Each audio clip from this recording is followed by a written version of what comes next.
Hello there, my friends. This is Craig, and welcome to my channel, The Atheist Experiment.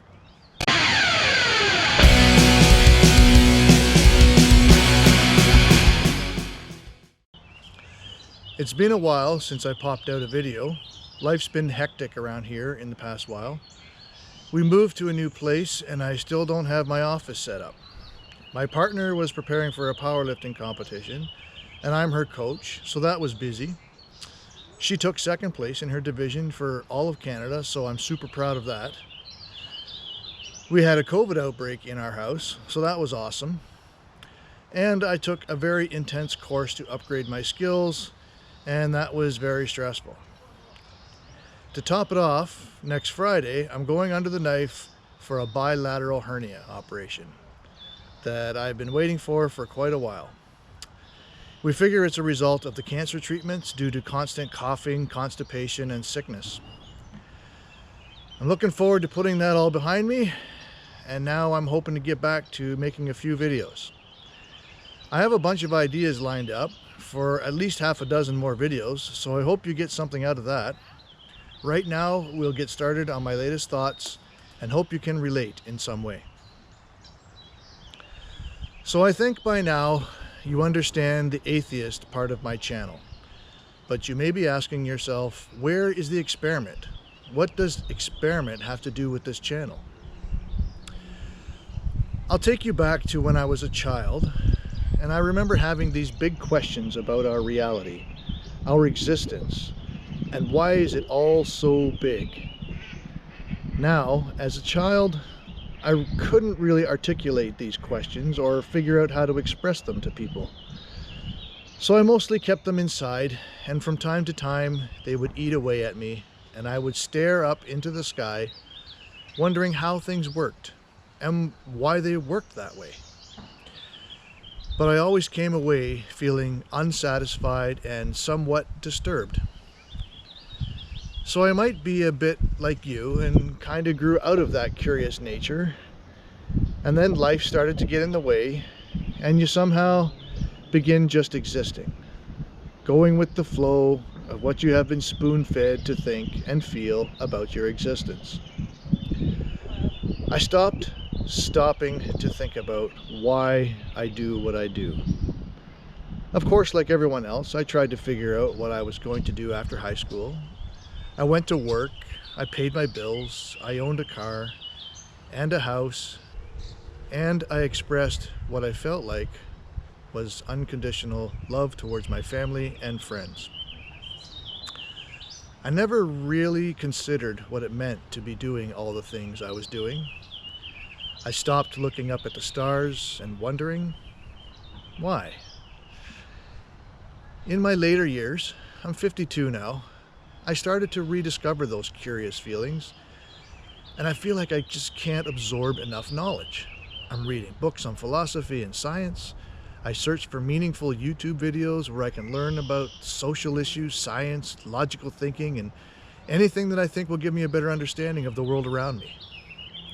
I started looking up at the sky again and being in awe of the vastness of it all and the most tiny constituent parts of everything. Everything.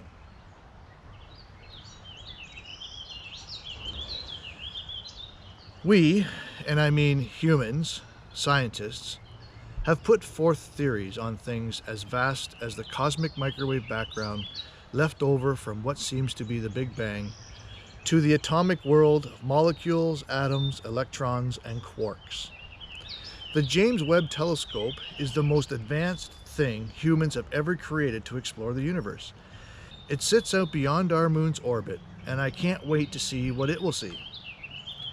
The theories of the very tiny is much more difficult for me to grasp and understand, but if we go small enough, it almost seems as if we have no clue what reality even is. Imagining the fundamental building blocks of matter and energy seems like there is no matter or energy at all, and it's all an illusion.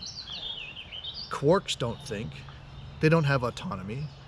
Where do the forces come from that make them do what they do? It seems like the why will never be answered. We'll just keep answering the how. Why are there universal forces? Why does mass bend light? Why is light so special? Why is it so tightly bound to reality and the forces that drive it? It seems like matter, but it's made of photons. Photons are something, aren't they? The current theory of gravity, as I understand it, is that mass is not drawing things together, as I once thought. Mass bends the universe, and that bending of the universe causes us to feel gravity. And we feel gravity not because the Earth is pulling us down, but because the Earth is accelerating upward underneath us. What? You really have to have some abstract thinking to wrap your head around this stuff. And I think it makes more sense to me the longer I think about it, but it's just wild. Just think about the vastness of space. I mean, really try to contemplate it. I urge you, next time you're out, pick a star. I always try to pick a faint one because it's likely to be further away than a bright one. You might tend to fixate on a bright one, but try to focus on a faint one. Let's say the light from that star had to travel 1,000 light years through the emptiness of space and make it to your eye for you to wonder about. That's 9.5, not million, not billion, not trillion, but quadrillion kilometers. With our fastest spacecraft right now, we could do that journey in about 16 million years. It traveled all that distance without running into anything else. And it hit your eye. And what you're seeing happened 1,000 years ago. I mean, holy shit. Now, when you're staring at that star, don't think about the numbers. Don't think about the logistics of it. Just try to bask in the awe of such a thing and wonder, why? Where did it come from? How did it get there? Even if cosmic inflation is true and the Big Bang was real, why is there something? Why isn't there nothing? Is it possible that there could be nothing? Is something inevitable? Is nothing even an option? What does the existence of anything even mean? I have a pretty good grasp on how it all came together. What I've learned from science makes sense to me. But why is there any of it at all? I understand why there is a desire to believe in something beyond our understanding, a higher power, some way to explain why there is anything at all. I get it. But I also get how if you start to say something created the universe, then you have to ask what created the creator. And then who or what created that creator? And so on for infinity. The creator could be a string of gods. It could be aliens. It could be a simulator, inside a simulator, inside a simulator, and so on. But they all lead to the same problem. Just trying to solve a mystery with a bigger mystery. We don't know if these questions can ever be answered. It might be a mystery that humans are forced to have to live with. Maybe AI will figure it out. That's an inside joke with my family. Every time I say AI, they groan and roll their eyes. I think about the fact that every atomic particle in my body once existed at the center of a star or many stars. What did it take for this particular set of atoms to come together from possibly many stars over billions of years and become me? What am I?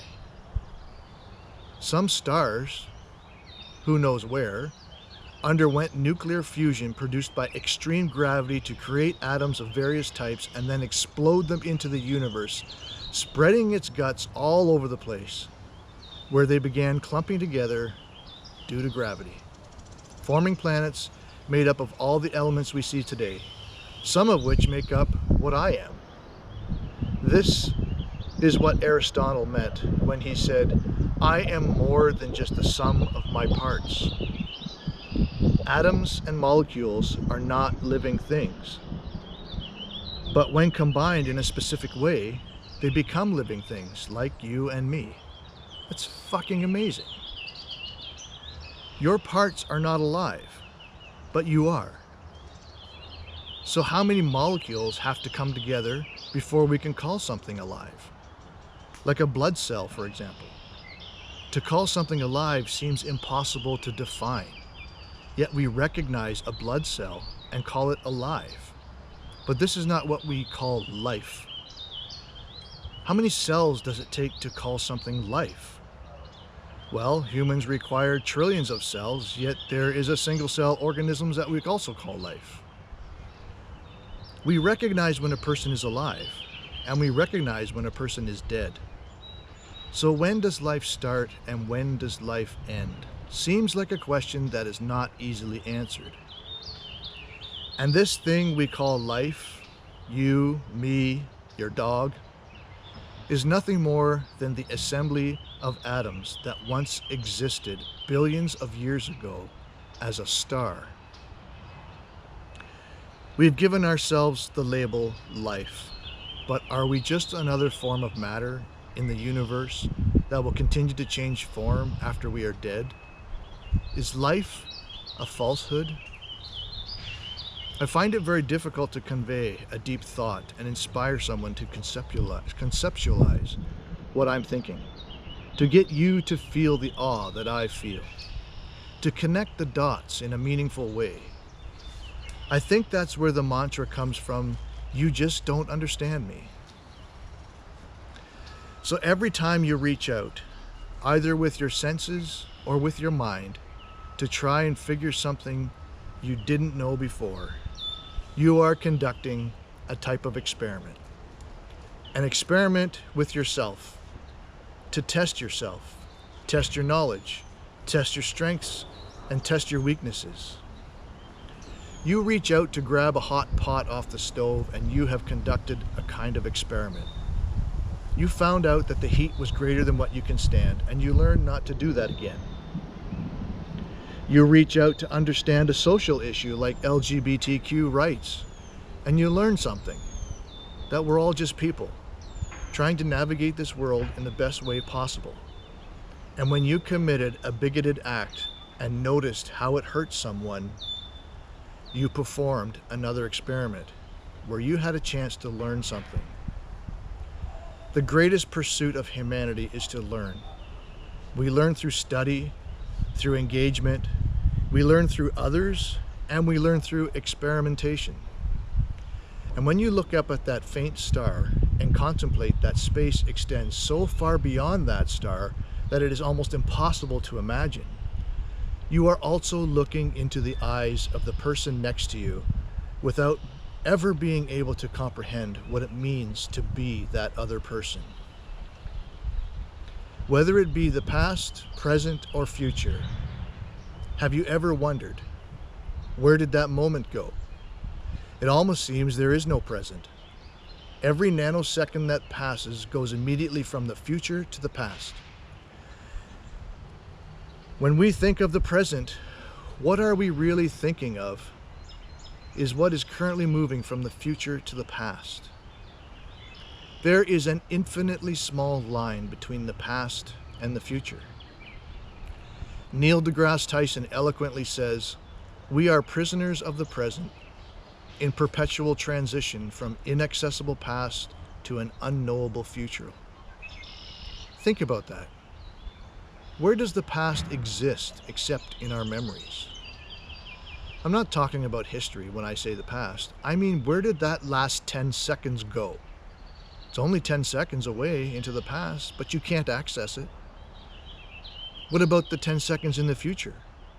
Sure, we can predict a lot of it, but you never really know for sure what's about to happen. We've all been surprised by some event that was in our future.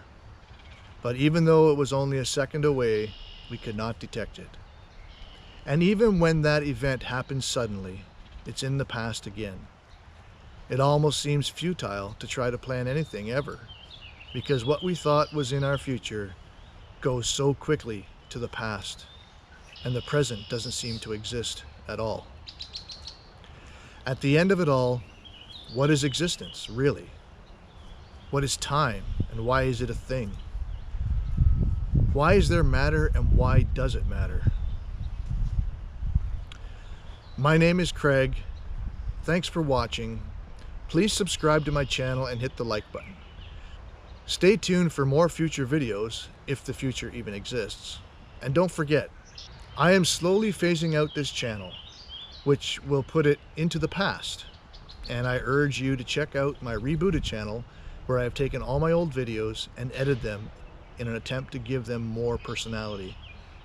I am releasing one of those every Sunday night, and you can also find me on Facebook, where you can search me up as Craig Hounsell. That's CraigHounsell. See you next time, and keep running the experiment.